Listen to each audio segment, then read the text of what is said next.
Welcome दोस्तों। आज हम लोग स्टार्ट करेंगे जनरल साइंस के बायोलॉजी, फिजिक्स और केमिस्ट्री के कुछ क्वेश्चंस। तो चलिए शुरू करते हैं। ये जितने भी अपकमिंग एग्ज़ाम्स है, ठीक है, बैंक, आरआरबी, एसएससी, सबके लिए इम्पोर्टेंट है। और जो लोग आसाम एग्ज़ाम्स के लिए भी प्रिपेयर कर रहे हैं उसके लिए बहुत इंपॉर्टेंट है, क्योंकि बहुत एनालाइज करके उनके लिए बनाया गया है ये वीडियो। तो पूरा देखिएगा, ठीक है। The image formed in a compound microscope is erect, inverted, sometimes inverted या फिर none। तो पहले देखते हैं कि ये एक कंपाउंड माइक्रोस्कोप का एक रे डायग्राम है, ठीक है। ये लेंस है, तो यहाँ पे रखा गया है ऑब्जेक्ट को। तो देख सकते हैं कि यहाँ पे जब इमेज फॉर्म हुआ गया है, ठीक है, image is formed at infinity, ठीक है, मतलब बहुत लार्ज इमेज कुछ बना हुआ है। तो ये जो है ये उल्टा है। तो क्या होगा, the image formed in A compound microscope is inverted. The lens use in a simple microscope is, ये एक माइक्रोस्कोप जैसे दिख रहे थे, जैसे ये आपका आँख हो गया, यहाँ पे कुछ एक रखा जाएगा जो बहुत एक एनलार्ज हुए में दिखा जाएगा, ठीक है। The lens use in a simple microscope is. तो थोड़ा डिटेल्स कन्वेक्स लेंस और कनकेव लेंस में हम लोग बात करते हैं, ठीक है। जैसे यहाँ पे देख रहे हो एक फ्लाई है, ठीक है, यहाँ पे एक फ्लाई रखा गया है। तो अल्टीमेटली जब हम लोग यहाँ से देख रहे हैं, ठीक है, हम लोग का आई यहाँ पे है, जब हम लोग यहाँ से देख रहे हैं हम एक्चुअली ये लार्ज इमेज को देख रहे हैं, ठीक है। ये लार्ज जो इमेज है वो हम देख रहे हैं, मतलब एक छोटा से इमेज बड़ा हो गया, तो क्या हो जाएगा, कन्वेक्स लेंस। और कॉनकेव लेंस क्या होता है, एक बड़ा इमेज है जिसको हम लोग छोटा दिख रहा है, ठीक है। तो ये हम लोग का आई पीस हो गया जिसको बहुत छोटा दिख रहा है, तो ये क्या, कनकेव लेंस। और हम लोग माइक्रोस्कोप में क्या लगाता है, कन्वेक्स। तो मतलब क्या है, lens use in a simple microscope is convex lens.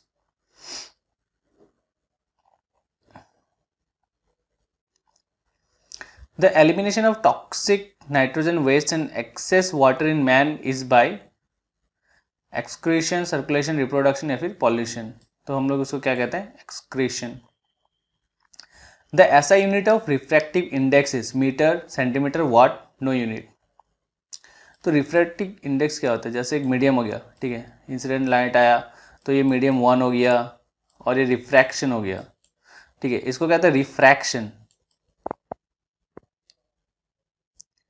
और अगर डायरेक्टली सेम मीडियम में चला गया उसको कहता है रिफ्लेक्शन, ठीक है। ये मीडियम 1 हो गया और ये मीडियम 2 हो गया, तो हम लोग क्या कहते हैं, refractive index of medium 2 with respect to 1 equals to medium 1 का जो रहेगा बाय मीडियम 2, ठीक है। तो यहाँ पे जो नंबर दिया रहता है, जैसे मान लो ये ग्लास हो गया और ये वाटर हो गया, या फिर ये एयर हो गया और ये वाटर हो गया, तो ये हम लोग का कुछ पॉइंट में रहेगा, ठीक है, मतलब नंबर्स में रहेगा और इसका कोई यूनिट नहीं होता है। तो अल्टीमेटली डिवाइड करने के बाद कोई एक नंबर ही आना चाहिए, तो ये हो गया no unit. The liquid metal is bismuth, magnesium, mercury, sodium. तो यहाँ पे क्या हो गया, mercury is the right answer, Hg। Which of the following is not a primary color? Red, blue, green, yellow. तो हम लोग पहले पढ़ लेते हैं कि प्राइमरी कलर्स क्या क्या है। तो प्राइमरी हो गया येलो, रेड, ब्लू, RYB। तो ये हो गया प्राइमरी कलर्स, ठीक है। तो which of the following is not a primary? Red, blue, yellow. तो green is not a primary, तो ग्रीन है क्या, ग्रीन है सेकेंडरी। ग्रीन, ऑरेंज और वायलेट, GOV, ठीक है, गवर्नमेंट। ग्रीन, ऑरेंज और वायलेट हो गया सेकेंडरी, और बाकी हो गया टर्शरी या फिर इंटरमीडिएट। तो बेसिकली ये दोनों ही याद रखने हैं।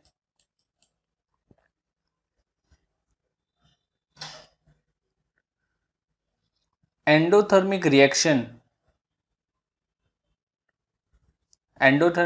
रिएक्शन पूरा लिखा नहीं गया यहाँ पे। एंडोथर्मिक रिएक्शन क्या होता है, इसमें क्या होता है, heat is evolve, heat is absorb, temperature is increase, light is produced.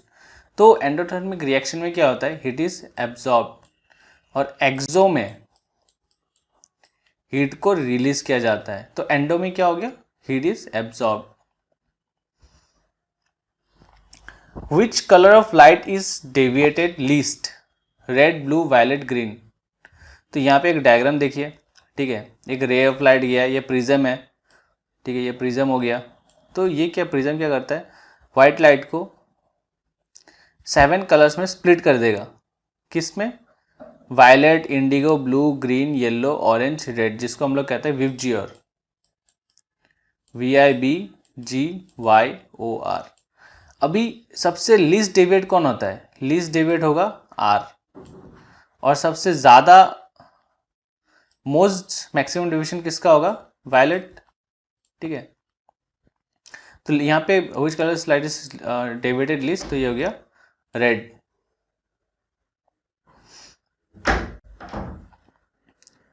Acid presented gastric gas juice is hydrochloric acid, citric acid, sulphuric acid या फिर एसिटिक एसिड। तो ये हो गया hydrochloric acid. Which blood cells are called soldiers of the body, WBC, platelets, RBC, all of the above. तो ये हो गया white blood cells, WBC, soldiers of the body, ठीक है, तो उसको कहते हैं WBC।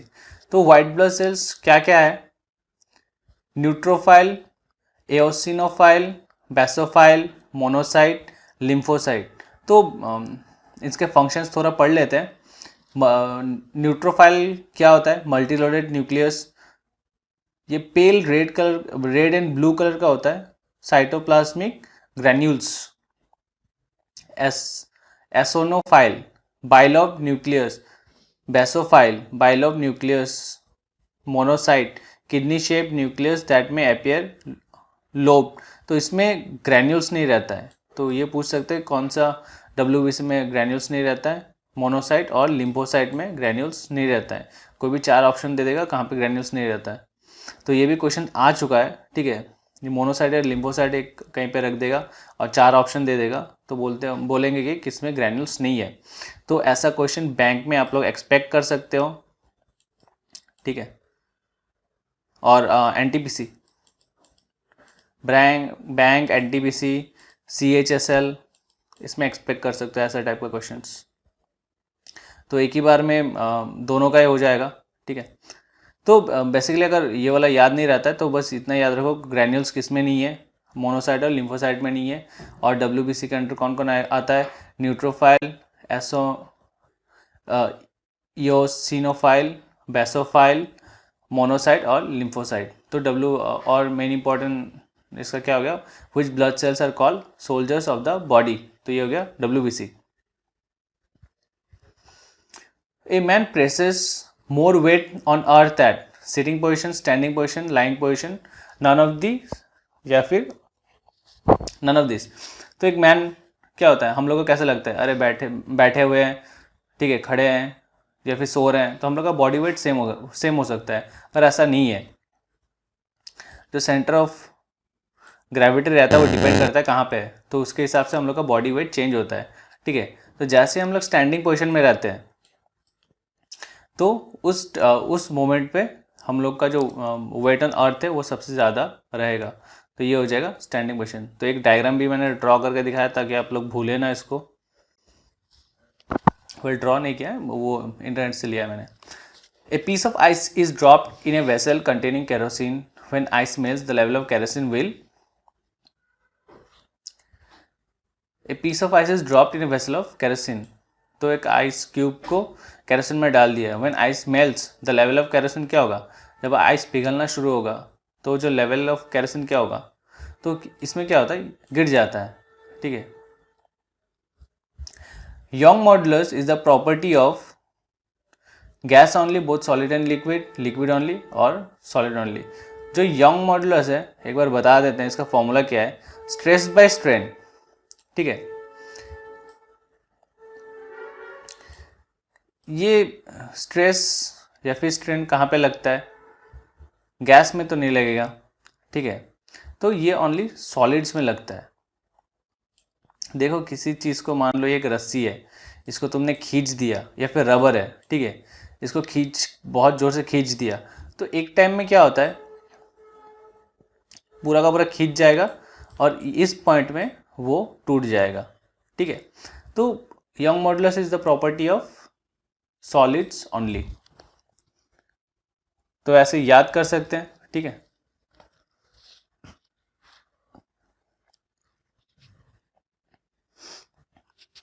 An artificial satellite revolves round the earth in circular orbit, which quantity remains constant, angular momentum, linear velocity, angular displacement, या फिर none of this।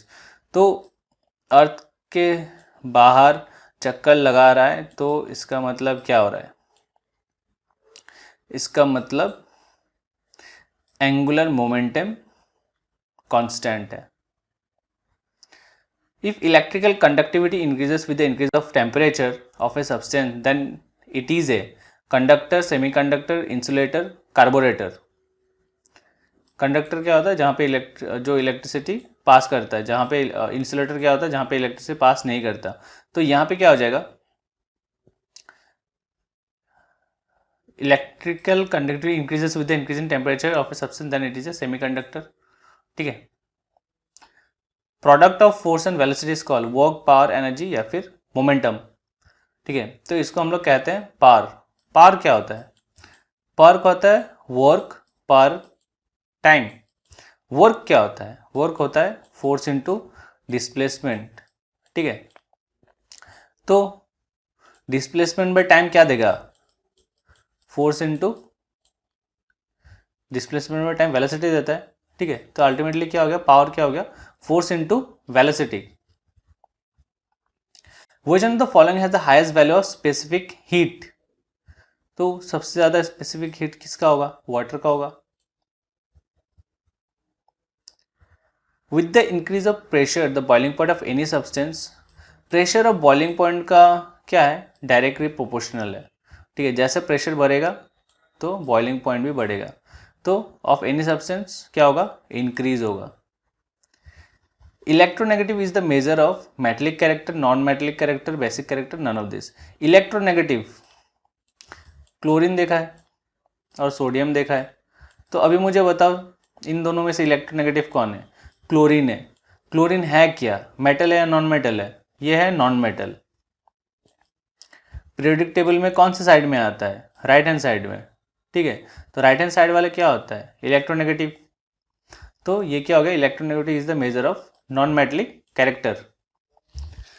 Rotational effect of a force on a body about an axis of rotation is described in terms of center of gravity, centripetal force, centrifugal force, या फिर moment of force। तो ये हो गया moment of force। centripetal और centrifugal क्या होता है, अगर मान लो तुम एक बॉल लिया, ठीक है, यू आर हियर, एक बॉल लिया और इसको अपने चारों तरफ घुमा रहे हो, ठीक है, तो जो फोर्स अंदर जाएगा वो हो गया सेंट्रीपिटल फोर्स, जो फोर्स बाहर एक्ट कर रहा है वो हो गया centrifugal force. Centre of gravity क्या होता है, एक मास है, उसका बीच का जो सेंटर रहता है, ठीक है, जो अभी वो मैन का लाइंग पोजीशन, स्टैंडिंग पोजीशन और सिटिंग पोजीशन में हम लोग जो डिस्क्राइब किया हुआ है, तो हो गया centre of gravity. If no external force acts on a system of bodies, the total linear momentum of a system of bodies remain constant. Which law states that? Newton first law, Newton second law, Newton third law, principle of conservation of linear momentum. No external force acts on a system of bodies, the total linear momentum of a system of bodies remains constant. तो ये हो गया principle of conservation of linear momentum. Which law is also called the law of inertia? First, second, third, या फिर all of this. तो ये हो गया law, first law. Second law में क्या होता है, इसमें वेलोसिटी कांस्टेंट रहता है, ठीक है। और थर्ड लॉ क्या होता है, ये इसको भी हम लोग कहते हैं कंजर्वेशन ऑफ मोमेंटम, ठीक है। इसको कहते हैं conservation of momentum. First law हो गया law of inertia, second law हो गया जहाँ पे वेलोसिटी कांस्टेंट हो गया, थर्ड लॉ को कहते हैं हम लोग conservation of momentum. What is the unit of astronomical distance, light year, angstrom, weber या फिर लक्स? इसको हम लोग कहते हैं लाइट ईयर। एस्ट्रोनॉमिकल डिस्टेंस होता क्या है? ये सन हो गया अपना, ठीक है, और यहाँ पे अर्थ हो गया। तो वन एस्ट्रोनॉमिकल यूनिट हम लोग डिफाइन करते हैं, the distance between the sun and earth is 1 astronomical unit, ठीक है। तो ये होता कितना है? ये होता है 14957870700 मीटर्स, ठीक है। बहुत लंबा हो गया, ठीक है, इसको शॉर्ट करते हैं, एग्जाम में इतना लंबा नहीं आएगा। इसको हम लोग कह सकते हैं 150 मिलियन किलोमीटर्स, ठीक है, 150 याद रखना। तो 1 एस्ट्रोनॉमिकल यूनिट कितना? तो 150 मिलियन किलोमीटर, या फिर अगर माइल्स में पूछे तो 93 मिलियन माइल्स, ठीक है। तो 1 एस्ट्रोनॉमिकल क्या हो गया? Distance between the sun and earth is 1 astronomical unit. तो इसका वैल्यू कितना हो गया? 150 मिलियन किलोमीटर या फिर 93 मिलियन माइल्स, ठीक है। Energy possess by body in motion is called kinetic energy, potential energy, both A and B, या फिर नन ऑफ दिस। तो थोड़ा काइनेटिक एनर्जी और पोटेंशियल एनर्जी के बारे में पढ़ते हैं, ठीक है। कोई एक हाइट में चला गया, ठीक है, तो यहाँ पे जो बॉल था, ठीक है, ये बॉल और ये पर्सन को भी, ठीक है, दोनों के पास क्या आता है? Potential energy. तो पोटेंशियल एनर्जी कहाँ पे मेजर करते हैं? हाइट से, ठीक है। जैसे इसको फेंक दिया तो पोटेंशियल एनर्जी क्या हो गया? ड्रॉप होगा, ठीक है। At this point potential energy कितना होगा? 0। और जब ये फेंक दिया, ये क्या पॉजेस करेगा? Kinetic energy. तो यहाँ पे एक डायग्राम देख सकते हैं, बाइसाइकिल लेके एक साइकिलिस्ट जा रहा है, ठीक है। एट द टॉप पोजीशन में इसको इसको सबसे हाईएस्ट क्या हो गया? इसका पोटेंशियल एनर्जी सबसे हाई हो गया, ठीक है। और जैसे ही नीचे गया तो यहाँ पे इसका पोटेंशियल एनर्जी कितना हो गया? 0 हो गया। तो energy possessed by body in motion is called kinetic energy, ठीक है। जैसे ये नीचे आएगा, इसको क्या मिलेगा? Kinetic energy. Electric motor converts electrical energy into mechanical energy, mechanical energy into electrical energy into light energy, या फिर नन ऑफ दिस। ये चेहरा याद आ गया, ठीक है। तो क्या हुआ था इसमें 3 इडियट्स में? तो इसको एक क्वेश्चन पूछा था, तो वायरस ने इसको क्या क्वेश्चन पूछा था कि वहाँ पे how a induction motor starts, तो वो कैसे स्टार्ट होता है? बुम बुम ऐसा करके, ठीक है। पर यहाँ पे क्या है? वायरस ने इसको ना इलेक्ट्रिक शॉक दे दिया, ठीक है, इलेक्ट्रिक शॉक दे दिया। और ये आदमी किसका था? ये था मैकेनिकल इंजीनियर, ठीक है। तो इलेक्ट्रिक मोटर क्या करता है? Electric energy into mechanical energy में कन्वर्ट करता है। इलेक्ट्रिक मोटर क्या करता है? इलेक्ट्रिक मोटर क्या करता है? Electric energy into mechanical energy convert करता है, ठीक है। अगर पूछे इलेक्ट्रिक जनरेटर क्या करता है, तो वो हो जाएगा mechanical energy into electric energy, इसका डायरेक्टली उल्टा हो जाएगा, ठीक है। अगर जनरेटर पूछे तो अगर मोटर क्या हो गया? Electric energy into mechanical energy. If a lift is going up with acceleration, the apparent weight of the body is more or less the true weight, equal to the true weight, less than the true weight, या फिर more than the true weight। एक experiment करना, कभी भी lift में वहाँ पे लिखा रहता है 5% या फिर 450 kg से ऊपर आदमी को नहीं चढ़ा जाएगा, ठीक है। तो जैसे इसका हाई हो जाता है इतना वेट से, वो बीप करने लग जाता है। तो एक काम करना, 5 आदमी पहले वहाँ पे बैठ जाना, ठीक है, फिर ऊपर वाला बटन प्रेस करना। अगर वो ज़्यादा वेट हो जाता है, वो बोलेगा कि नहीं जा सकता, पर सेम आदमी अगर ऊपर से नीचे आएगा तो उसको लेके आ जाता है, ठीक है। ये क्यों होता है? क्योंकि देखो ऊपर से हम लोग का क्या होता है, ग्रेविटेशन पुल रहता है ना mg, जैसे एक लिफ्ट ऊपर जाता है तो इस पर क्या होता है, प्रेशर आता है, तो अल्टीमेटली क्या होगा, जो रीडिंग है वो क्या होगा, वो बढ़ जाएगा। ठीक है, तो जैसे ऊपर जाता है लिफ्ट तो हम लोग का क्या होगा, जो वेट है वो ज़्यादा हो जाएगा। ठीक है, जितना नॉर्मल अपना वेट है उससे ज़्यादा हो जाएगा। और जैसे लिफ्ट नीचे आ रहा है, ठीक है, तो mg यहाँ पे क्या कर रहा है, नीचे आ रहा है। ठीक है, तो हम लोग का वेट क्या हो जाएगा, घट जाएगा।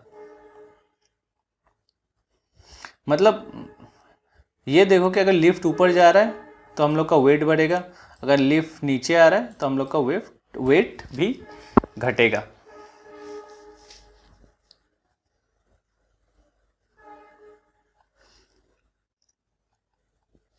और एक चीज़ ध्यान में देना है, अगर विथ एक्सेलरेशन दिया होगा तभी, ठीक है, lift is going up with acceleration तभी ये केस पॉसिबल है।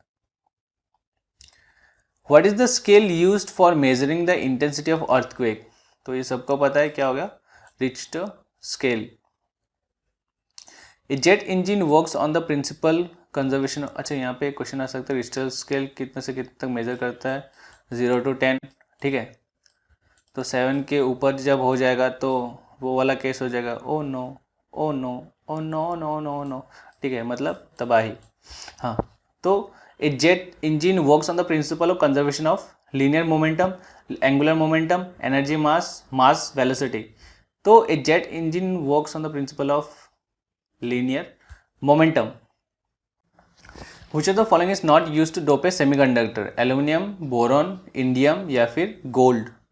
ठीक है, तो हम लोग क्या यूज़ नहीं करते, गोल्ड यूज़ नहीं करते, it's not use to dope a semiconductor. Macro nutrient provided by inorganic fertilization are carbon, iron, boron, carbon, nitrogen phosphorus, potassium, magnesium, zinc, iron. तो यहाँ पे क्या हो जाएगा, नाइट्रोजन, फॉस्फोरस और potassium. When tetraethyl lead is added to petrol, it increases the BP of petrol, increases the anti-knocking rating, decreases the BP of petrol, decreases the anti-knocking KNOC rating। ठीक है, तो जब पेट्रोल बढ़ाने जाते हो तो ठीक है, वहाँ पे देखना कि अनलीडेड एक चीज़ लिखा रहता है, अनलीडेड पेट्रोल। ठीक है, ये चीज़ लिखा रहेगा। और फिर बहुत आजकल ये अल्ट्रा माइल, ठीक है, ये सब कुछ लिखा रहेगा। तो जहाँ पे अनलीडेड है मतलब क्या, वहाँ पे लीड नहीं है। और अभी जैसे बहुत सारे पेट्रोल पंप में क्या होता है ना, ऑक्टेन लेवल जो रहता है ये क्या करता है, कहता है ना आपका गाड़ी बहुत स्मूथ चलेगी तो ये वाला पेट्रोल लगाओ। ठीक है, तो उसमें क्या होता है ना, ये ऑक्टेन लेवल सबका अलग अलग रहता है। ठीक है, किस में कम किस में ज़्यादा ऐसा रहेगा। तो 0 to 100 एक रीडिंग रहेगा, जो इसका 80 है, ठीक है, इसका 100 है, बहुत स्मूथ चलेगा। ठीक है, तो when tetraethyl is added to petrol increases the anti knocking rating, मतलब जहाँ पे लीड रहेगा वो पेट्रोल ज़्यादा अच्छा है। ठीक है, वो आपका गाड़ी बहुत ही स्मूथ रहेगा। तो हम लोग इसलिए अनलीडेड अवॉइड करते हैं। Heavy metal pollution of water is caused bye acid plants, paints, would burning, domestic sewage. तो ये यहाँ पे ऑप्शन हो जाएगा पेंट्स। और एक चीज़ यहाँ पे पेट्रोल का दाम, अगर ऑक्टेन लेवल उसका पेट्रोल का हाई रहेगा तो वो पेट्रोल का दाम भी ऊपर रहेगा। ठीक है, ज़्यादा रहेगा। अनलीडेड होगा तो उसका दाम कम रहेगा। Atmosphere contains dust particles, salt grains, pollen grains, smoke etcetera which are collectively known as water vapour, ozone, aerosol, CFC। तो यहाँ पे क्या हो जाएगा, aerosols. When water is added to anhydrous white copper sulfate, the color will change to yellow, green, red, blue या फिर red. तो यहाँ पे देखो ये हो गया white copper sulphate. Copper sulphate का फॉर्मूला क्या हो गया, CuSO4। जैसे यहाँ पे वाटर ऐड किया .5H2O, ठीक है, तो 5 मॉलिक्यूल्स ऑफ वाटर ऐड किया, तो ये किस शेप में टर्न कर रहा है, ये टर्न कर रहा है ब्लू शेप में। ठीक है, इसका कलर हो जाता है blue. Due to the rusting the weight of iron decreases, increases, remain the same, uncertain. Rusting होने से क्या होगा, ये दिख रहा है, तो इसका वेट ना बढ़ जाएगा। तो जैसे अगर बिल्डिंग वगैरह बना रहे हो, ठीक है, तो अगर वहाँ पे दिख रहा है कि जंक है, और वो क्या करेगा, बोले कि भाई इतना मेट्रिक टन में, ठीक है, इतना केजी या फिर मेट्रिक टन में इतना पैसा होगा, तो देख लेना अगर जंक लगा हुआ है तो उसका वेट भी नॉर्मल से ज़्यादा है, ठीक है। तो due to the rusting of weight of iron increases.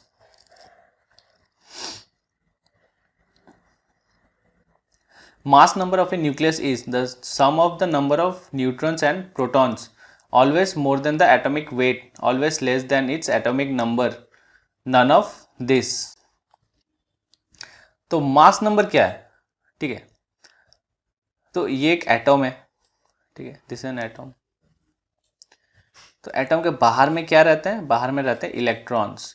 जो एटम के अंदर है, ठीक है, जिसको हम लोग कहते हैं न्यूक्लियस, जिसको हम लोग कहते हैं न्यूक्लियस, तो वहाँ पे क्या रहता है, वहाँ पे रहता है प्रोटॉन्स और न्यूट्रॉन्स, ठीक है।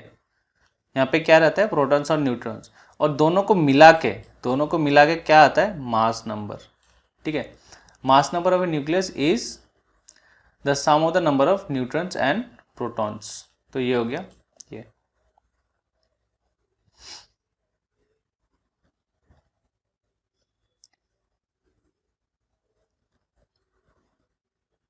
अच्छा, एक चीज़ है, कमेंट बॉक्स में लिखना, हाइड्रोजन के पास तो प्रोटॉन है या नहीं। Does hydrogen have proton? और एक क्वेश्चन है, डज हाइड्रोजन हैव न्यूट्रॉन? ये दोनों जो क्वेश्चन का आंसर है मुझे कमेंट बॉक्स में लिखना, ठीक है, और पूरा क्वेश्चन लिखना, ठीक है, ताकि जो दूसरे भी व्यूअर्स है वो पढ़ सके। Does hydrogen have proton? Yes no. Does hydrogen have neutron? Yes, no. The metal that can be deformed permanently by heat and pressure is called a thermoset, thermoplastic, chemical compound या फिर polymer। तो a metal that can be deformed permanently by heat and pressure is called a thermoset। The oil used in the froth flotation process is coconut oil, olive oil, kerosene oil, pine oil। तो ये हो गया pine oil, इसको directly रट लेना है। Phosphorus is mainly extracted from sand, ash, bone ash या फिर फर्टिलाइजर। तो ये हो गया bone ash. Phosphorus is mainly extracted from bone ऐश।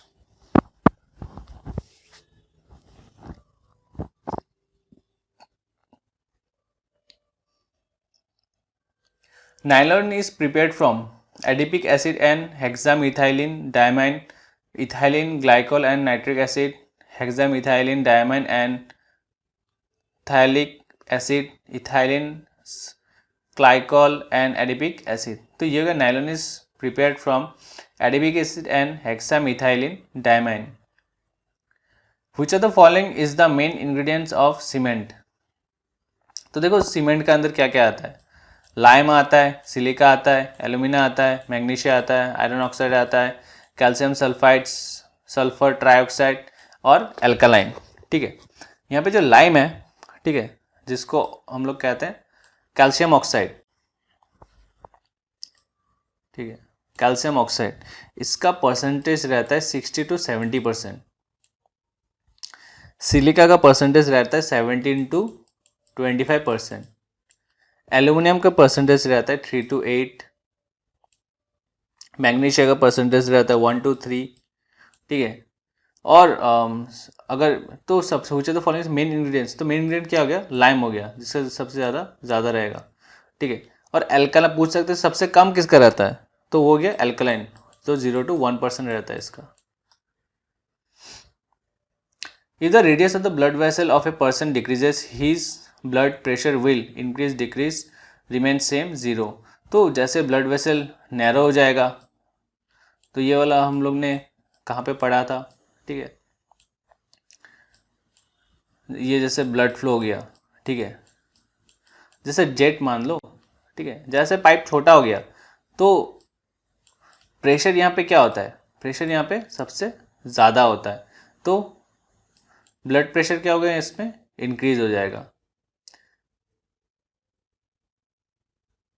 जैसे ब्लड वेसल डिक्रीज हो जाएगा तो प्रेशर क्या हो जाएगा, इंक्रीज हो जाएगा। यहाँ पे प्रेशर क्या हो जाएगा, इंक्रीज हो जाएगा। सेल और टिश्यू डील नहीं, सेल और tissue that within a cell body is called as neutrophilia, neprosis, necrosis, nepolasis. तो ये हो गया नेक्रोसिस। सेल और tissue that within a living body is called necrosis. चलो अच्छा क्वेश्चन है, इसको रट लो, necrosis. Main use of salt in diet is to is the process of cooking, increase the taste, produce small amount of hydrochloric acid required for digestion, increase solubility of food particles in water। तो यहाँ पे क्या होता है, produce small amount of hydrochloric acid required for digestion। Typhoid is caused by Pseudomonas sp, Staphylococcus bacillus, Salmonella typhi। तो यहाँ पे क्या हो गया, typhoid is caused by salmonella typhi. Typhoid typhi, typhoid typhi, ठीक है, ऐसे याद कर लो। Fresh yeast cells are good source of vitamin B, caffeine, nicotine, morphine. तो ये हो गया विटामिन बी, ईस्ट हो गया B. Which fungus is known as green mould, aspergillus, saccharomyces, mucus, penicillium. तो ये हो गया पेनिसिलियम। ग्रीन मोल्ड किसे कहा जाता है, पेनिसिलियम को। Leprosis bacillus was invented by Koch, Hansen, Fleming, Harvey. तो हैंसेन ने लेप्रोसिस बैसिलस इन्वेंट किया था। Which tissue of plants conducts food to its body? Xylem, phloem, parenchyma, cellulites। तो ये हो गया phloem। Which tissue of plants conducts food to its body? तो कौन सा पार्ट प्लांट का जो फूड प्रोड्यूस करता है, मतलब लेके जाता है, तो हो गया phloem।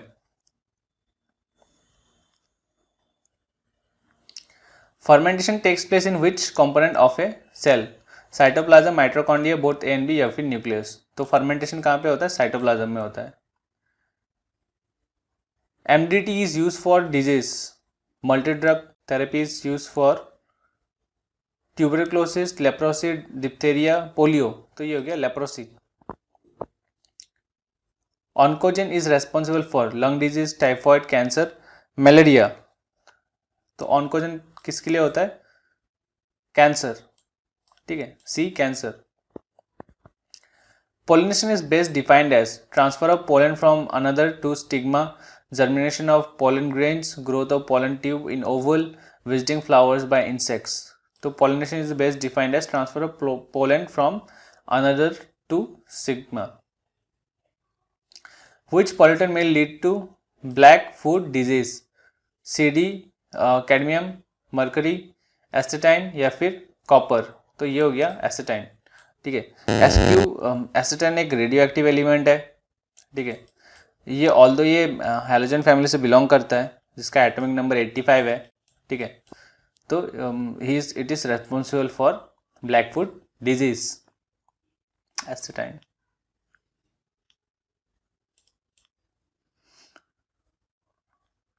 Fabries are what kind of cells?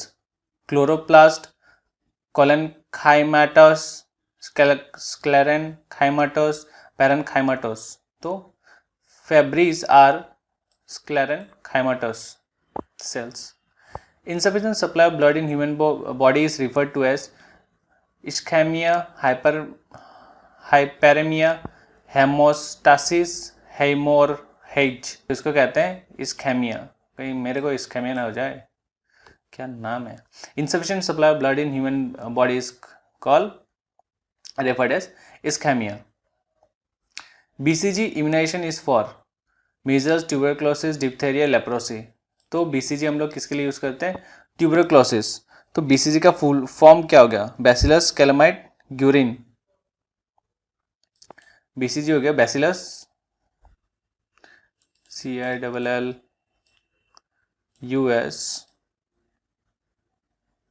Calmette Guerin, ठीक है, bacillus Calmette Guerin. Immunization for tuberculosis, the toxicity of which of the heavy metals leads to liver cirrhosis, liver cirrhosis, copper, lead, mercury, zinc, तो ये हो गया copper. Toxicity of which of the heavy metal leads to liver cirrhosis, तो ये हो गया copper. तो इसी तरह से जितने भी होगा हम लोग करेंगे, ठीक है। अलग अलग वेबसाइट्स, प्रीवियस क्वेश्चंस सब एक कंबाइन करके हम लोग जीएस ये सब वगैरह करने वाले हैं। और जो भी आसाम एग्जाम से प्रिपेयर कर रहे हैं उसको, जो लोग इंग्लिश कंप्यूटर सीखना चाहते हैं वो डिस्क्रिप्शन बॉक्स में दिया हुआ है, वहाँ पे जाके देख सकते हैं। और बाकी एप्टीट्यूड और रीजनिंग के भी बहुत सारे क्वेश्चंस हैं वहाँ पे, वो भी देख सकते हैं।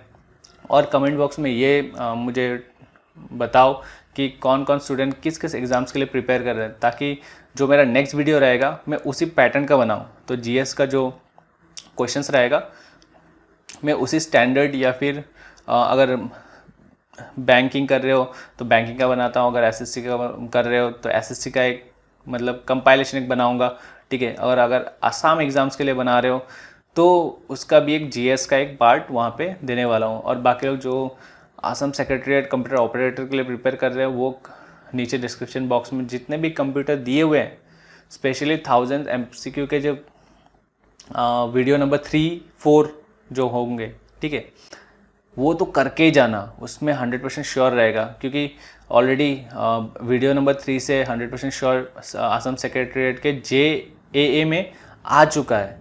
तो देयर इज़ अ प्रोबेबिलिटी जो वीडियो 4 बनेगा तो वहाँ 3 और 4 वो कम्बिनेशन मिला के एक कुछ क्वेश्चंस आ सकते हैं, ठीक है। तो बाकी जितने भी प्रिपरेशन होगा, जो भी चाहिए, जो भी डाउट है नीचे कमेंट बॉक्स में लिखना। अगर कोई मैथ्स रीजनिंग का भी डाउट है तो बस वहाँ पे बोल देना, सर मुझे ये पे कुछ डाउट है, तो वहाँ पे हम लोग सॉल्व कर देंगे, ठीक है। Okay, thank you.